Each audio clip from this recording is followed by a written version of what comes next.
두고 싶은 우리 대통령이 국제 무대를 위해서 해외로 나갔습니다. 자, 오늘은 관련된 여러 가지 다양한 소식들, 일상적인 기사에서는 언급되지 않는 부분의 포인트들을 송작가 TV가 손방 전문 방송으로서 하나씩 좀 정리를 해보도록 하겠습니다. 캐나다 도착한 사진인데요. 이렇게. 일단 가장 큰 차이는 김매경 여사가 어떤 가방이나 장신구, 목걸이, 반지를 하지 않았다는 것이죠. 그리고 한 걸음 뒤에 있다는 거. 네. 나대지 않는다는 거. 가운데로 안 돌아다닌다는 거. 검정 정장을 안 입는다는 거. 뭐 요런 거가 넥타이를 안 문제가 되지 한다는 거. 네. 그래서 과거에 대통령이 둘이 썼던 그 시절보다는 뒤에 있잖아요, 이렇게. 네. 훨씬 더 단아하게 영부인으로서의 어떤 그 격식을 차려주고 계신 것 같습니다. 관련해서 이제 뭐 G7 국가들, 방문 국가들하고 이제 옵저버 국가들로서 옵저버는 조금 대접이 소홀한 거 아니냐, 뭐 이런 얘기들을 하고 있습니다만 배려 의전에서 더한 대우를 받고 있는 것이 확인이 되고 있습니다. 나가는 거? 이거 동영상을 한번 비교해 이거는 볼까요? 이선생 칼럼 유튜브인데. 이분은 캐나다에 가서 찍으셨을까? 아니면 양쪽 국가의 자료 영상을 비교해 주시는지 모르겠는데 일단 정식 회원국 일본입니다. 네. 악수 한 번씩 하고 네. 바로 이동하죠. 네. 요즘 차량은 뭐 다 똑같은 차량을 방탄차로 준비를 한 것 같습니다만, 같이 컨보이하는, 그러니까 같이 수행하는 차량이 뭐 한 3대 정도 움직였습니다.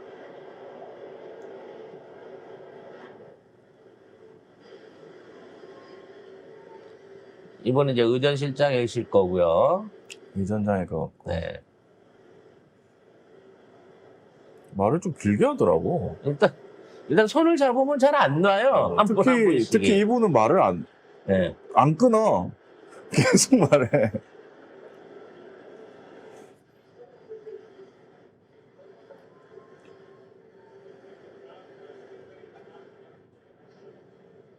뭐 할 얘기들이 많은가 봐요. 뭐 이렇게 할 이시반 얘기가 손만 잡고 헤어지더니.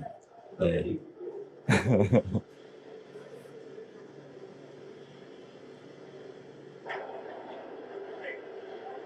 보이시죠? 뭔가 많아. 6대 정도가 현재 6대 정도가 의전 차량으로 수행을 하고 있습니다. 네. 봉고차들 승용차까지 6대가 이재명 대통령을 수행하고 있는 것이죠. 그만큼 옵저버 국가임에도 불구하고 극상의 의전을 받고 있다는 게 중요할 것 같습니다. 뭐 이직들이 레드카펫 왜 안 깔았냐 뭐 이럴까봐 트럼프 올 때도 이렇게 돼 있었습니다. 그냥 공항에서는 단촐하게 네. 여기 무슨 뭐 여객기 공항도 아니고 이 저전기 내리는 공항들이기 때문에 트럼프 모자 쓰고 왔어? 하여튼 진짜 깔끔하게 그냥 군더더기 없이 딱 그렇게만 의전을 하고 있는 상황으로 이렇게. 보입니다. 네. 그래서 이제 현지에서 뭐 요즘 이직들이 자꾸 그런 걸 해요. 여기 이재명만 빼고 양자회담을 다 하고 있는데 이재명 왕따다 뭐 이런 식으로 막 쓰고 있는데 지금은 이제 본회의 전에 회원국들끼리의 이거는 원래 이제 잡혀 있던 거예요. G7 원래부터 G7 국가들 간의 양자회담은 원래 있는 거고 지금 이재명 대표는 남아공하고 호주 총리, 뭐 앞으로 인도 총리 등등 옵저버 국가들하고 먼저 오늘 전체적으로 다 회담을 갖고 그 다음에 내일 확대 회의에서 G7 국가들하고 추가 회담을 가질 걸로 예상이 돼 있습니다. 남아공 호주 정상하고 이제 대면을 했고요. 이렇게 이제 쩍벌 안 하고 왜 그 종이 안 보고 난 그게 너무 좋더라. 그러니까 요런 이제 트위터에 이제 남아공에서 이렇게 올렸는데 남아공 대통령실. 근데 이제 일단 예전에 오태가 낮잖아. 윤석열 바이 쩍벌에서 배 내밀고 그냥 읽기만 하는. 이분 표정 봐요. 이 새끼 왜 사람 무시하냐? 뭐 이런 표정인 거죠. 그러니까 표정입니다. 상대의 얼굴을 눈을 보고 이야기하는 게 아니고 항상 윤석열은 지가 가지고 간 쪽지나 저런 거 보고 줄줄줄줄 읽는 거야. 그러니까 약간 대인 공포가 있는 게 아닌가, 윤석열은. 옛날 취조할 때 빼놓고는 스타일이 사람들하고 얘기하는 거를 조금 두려워하는 게 아닌가 싶은 생각도 들어요. 아무튼 이렇게 외교 행보들을 펼쳐가고 있습니다. 그런 와중에 이제 갑자기 트럼프가 G7을 하다 말고 나 그냥 미국 가야 돼. 그리고 귀국길에 올랐다고 하는 속보가 있습니다. 오늘 만찬 후 조기 귀국이라고 얘기를 하니까. 가버렸어. 네. 그래서 뭐야. 그래서 이제 그 관세 협상 관련해서 한국이 뭐 트럼프하고 얘기할 기회를 좀 잃었다 뭐 어쩌고 얘기를 하고 있는데 이재명 대표는 가서 대통령. 이재명 대통령은 가서 관세 협상에 대한 거는 거기서 제일 잘 받은 나라랑 똑같은 조건으로 내가 받겠다라고 이제 선언을 하고 있는 상황인 건데 지금 영국하고만 관세 협상 관련해서 협상을 맺었어요. 근데 영국하고 맺은 협상 내용이 매우 파격적입니다. 일단 자동차 관련해서는 10만 대까지는 10%, 그러니까 미국으로 수입되는 자동차들. 아니 이거 예전에 얘기한 거예요. 네. 네. 그리고 철근, 알루미늄에 대해서는 쿼터 내에서는 관세를 면제한다라고 했기 때문에 사실 관세 전쟁이라고 던져놨던 것들을 지가 자기 입으로 다 영국에 대해서는 철회를 해버린 거야. 그러니까 우리도 50% 때린다고 했잖아. 근데 미국이 영국은 이렇게 해주고 한국에만 50% 때려. 이 얘기는 말이 안 되는 거거든. 아예 캐나다, 일본, EU 협상은 아예 진전이 없어가지고 네. 그냥 갔습니다. 영국은 이미 일찌감치 제1바따로 스타머 총리랑 얘기를 한 부분에 대해서 이제 협정문에 사인을 한 것뿐이에요. 그럼 영국은 이렇게 해줬는데 우리는 왜 안 50%씩 때린다고 하는데? 라고 나머지 국가들이 계속해서 시비를 걸 거 아닙니까? 그러면 미국의 입장이 오히려 더 곤란해질 수 있는 상황이라는 거죠. 근데 G7에 오기까지 해놓고 왜 갔냐? 여기에 대해서 얘기가 많은데 지금 이스라엘 이란 문제 때문에 굉장히 다급하게 가는 거거든요. 왜냐면 이스라엘이 이란이랑 하면서 우리는 어차피 거리가 머니까 폭격전이 될 거고 우리가 쏘는 미사일들은 뭐 이란에 타격을 주지만 이란의 미사일은 우리 아이언돔을 못 뚫는다 이러고 자신을 갖고 있었는데 이게 뚫려버린 거예요 어젯밤에. 이란의 하르카셈이라고 하는 초고속 미사일이 있거든요. 마하 5까지 올라가는 무기였는데 이게 이란에 있지만 이게 실효성이 얼마나 있나라고 의심을 하고 있었는데 처음으로 이 무기가 동원이 됐고 한 여러 미사일들하고 섞어서 쏘는 과정 중에 20여 발 정도가 실제적으로 피격이 됐고 일부 항공포대까지도 파손이 된 걸로 지금 알려져 있기 때문에 사실상 아이언돔이 무너진 거예요. 이스라엘 입장에서는. 이제 더 때리면 더 공격을 하기 시작하면 이스라엘도 걷잡을 수 없는 상황으로 갈 수 있다는 거죠. 그러니까 긴급하게 지금 이스라엘을 구하기 위해서 트럼프가 나서야 되는 상황인 거예요. 그러니까 교만했지, 이스라엘이. 이란에 현재 있는 무기력 갖고는 이스라엘은 절대 공격할 수 없다라고 지들이 착각을 하고 있었던 거야. 이란도 숨겨놓은 1인치가 있었던 거죠. 그래서 트럼프가 급히 귀국을 해서 이란이랑 이스라엘 전쟁에 관해서 어떤 형태든 군사적 개입을 하든 아니면 중재를 하든 개입하기 위해서 바로 미국으로 돌아갔다고 합니다. 그래놓고 보면 이스라엘이 미국을 또는 트럼프나 미국의 정치를 지배하고 있다라는 얘기가 맞는 게 아닌가라는 생각도 듭니다. G7보다 이스라엘이 더 소중하다는 거 아니야. 트럼프가 너무 뭐라고 해야 되나? 양아치야. 아니 G7을 왔으면 그러니까 뭐라도 하고 가야지. G7을 패싱하는 게 어딨어. 지가 G1인데 네. 근데 오히려 캐나다나 다른 국가들 같은 경우에는 잘 됐다. 또라이 빼고 우리끼리 상식적인 회담을 좀 해보자 라고 하면서 근데 이제 오히려 더 좋은 결과를 만들어낼 수도 있지 이제 않을까 싶습니다. 언론들은 이제 뭐 트럼프하고 뭐 협상할 수 있냐, 뭐 패싱 당했다 이렇게 쓸 거거든요. 그거 아니다. 예, 그거 아니라는 거 알아두시면 됩니다. 아마 알아두라고 해도 악의적으로 그렇게 쓰겠지만 애들은 씁니다 네. 그렇게. 쓸 겁니다. 오히려 지금 있는 상황에서 미국이 개입하지 못하는 상황에서 한국에 더 러브콜을 보내올 가능성이 높습니다. 그러니까 이런 거야. G7 국가들도 뭔가 얻어 갖고 가야 되잖아. 근데 지금 뭔가를 나눠줄 수 있는, 쉽게 말해서 뭔가 패를 갖고 있는 국가는 미국하고 우리밖에 없어요. 우린 방산이라는 확실한 무기가 있는 거고, 지금 나머지 국가들 간에는 사실 친한 사이잖아. 맨날 1년에 몇 번씩 만나서 서로 얘기하고 할 거 다 하고 수시로 연락해갖고 경제 외교 관련된 거 협조하고 있는 입장이기 때문에 얘네들 안에서는 뭐 새로운 게 나올 게 없어요. 그럼 지금 있는 상황에서 이제 이재명 대통령이 AI하고 방산 관련된 얘기 할 거거든. 지금 미국이 우리한테 왜 못 깨기는 줄 아세요? 이 정부 이재명 대통령 당선되고 나서 미 국무부에서 사람 특사 왔었잖아요. 걔가 와서 뭐 하고 갔는 줄 아세요? 포탄 사갔어요, 포탄. 미국 내에 포탄이 없어가지고 급히 한국에 지원을 요청하기 위해서 왔다니까? 특사가? 이미 패싱 당했다고 난리가 났어요? 네. 언론에? 그러니까. 한치를 안 벗어나는 이게 한치는 안 벗어나. 그러면 나머지 국가들은?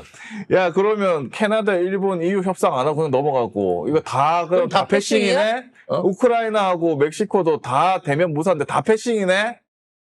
영국하고만 했잖아, 그러면. 뭐야?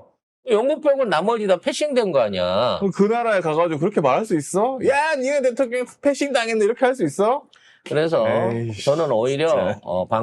방산이라든 여러 가지 분야 안에서 좀 더 큰 어떤 그거를 끌어낼 수 있는 게 다 지금 이재명만 보고 있어. 여기 참가해도 옵저버 국가든 정상 국가든지 간에 이번 G7을 통해서 빈손으로 왔네라고 비난을 안 받으려고 하면 한국이랑 전략적 제휴를 하기로 해갖고 뭐를 하기로 했다라고 하는 거를 받아낼 게 한국밖에 없다니까 얘들은.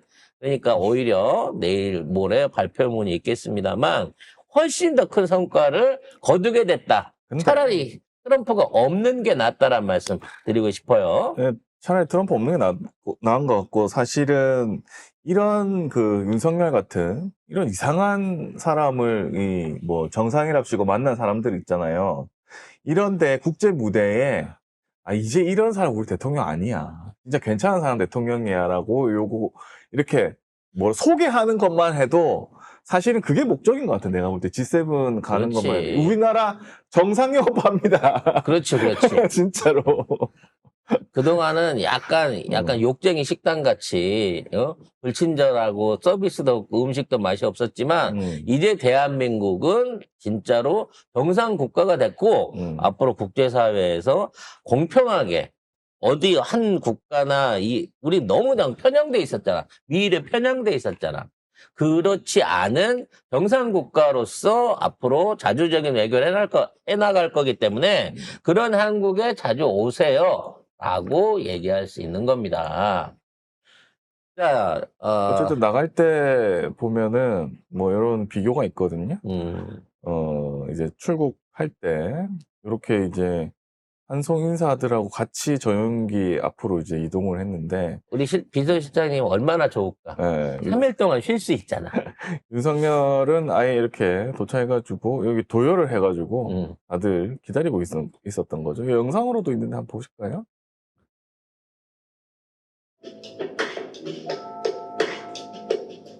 간신 이상민.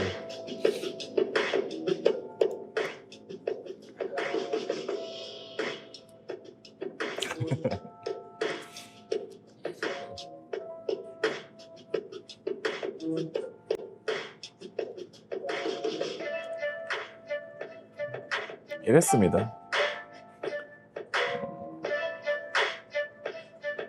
뭔가 권위적이죠? 이거 같이 안 가잖아.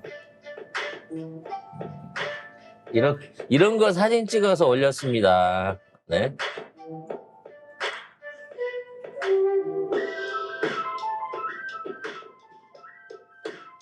악수는 안 하잖아. 영부인이 악수를 할 이유가 없죠, 참모들하고. 온 사람도 아니고 손님도 아니고 팔짱 끼고 사이좋게 올라갑니다. 이런 거부터 사실 정상 국가가 된 거죠, 이거부터. 그러니까 권위적이지 않잖아요. 네, 권위적이지 않고 같이 왔던 사람들 요게 배려할 줄 핵심이에요. 아는 거잖아. 여기 안에서 이게 핵심이에요. 지금 보세요. 안에 들어갔죠. 누군가와 얘기하죠. 기장을 비롯해가지고 승무원들하고 인사하는 거예요. 그렇습니다. 그래서 이제 이런 보도들이 좀 많이 나와야 됩니다. 그리고 저는 지난 한 열흘 동안 최근에 중앙일보 기사 보면서 알았는데, 이게 사진 찍는 방식 자체가 달라졌구나. 라고 하는 변화를 많이 보거든요. 중앙일보 기사에도 있어요.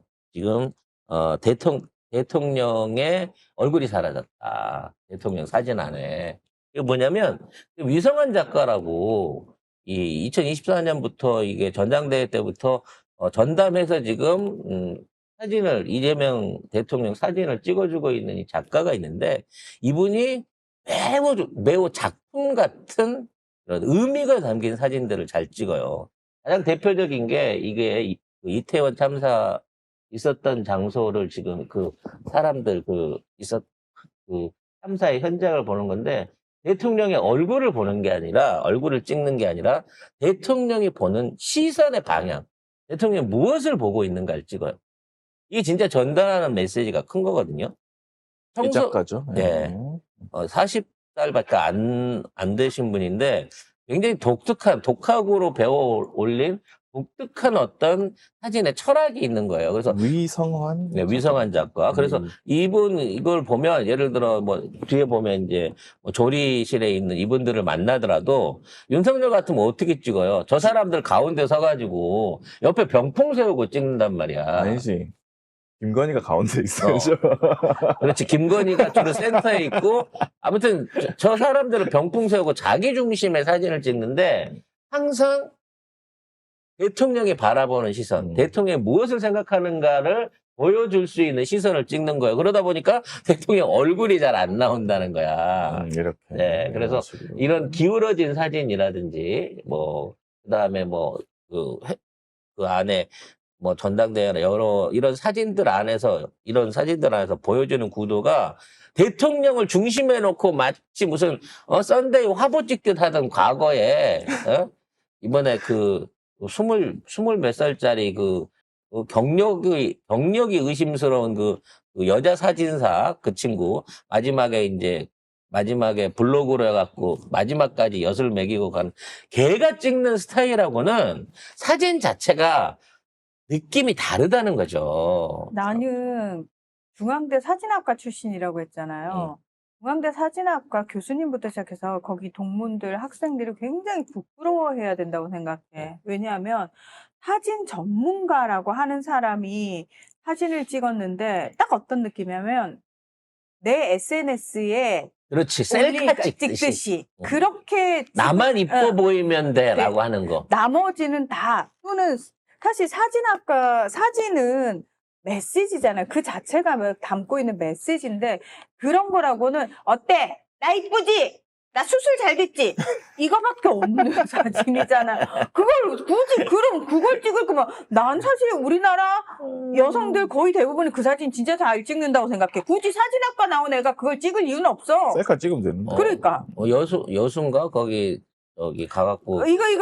난 그게 제일. 난 진짜 그 사진은 아직도 충격이 가시질 않고, 그런 사진을 맞아. 좋다고 걸어놓고, 그 사진이 제일 충격이었어. 그 사진 찍어놓고, 지네들끼리 박수치고, 좋다고 보고 있었다고 하는 게, 찍는 놈도 그렇고, 그거를 보고 좋아하는 건의도 그렇고, 제정신이 아닌 거였다는 거지. 그걸 대통령실 공식 사진을 올렸었잖아요. 그러니까.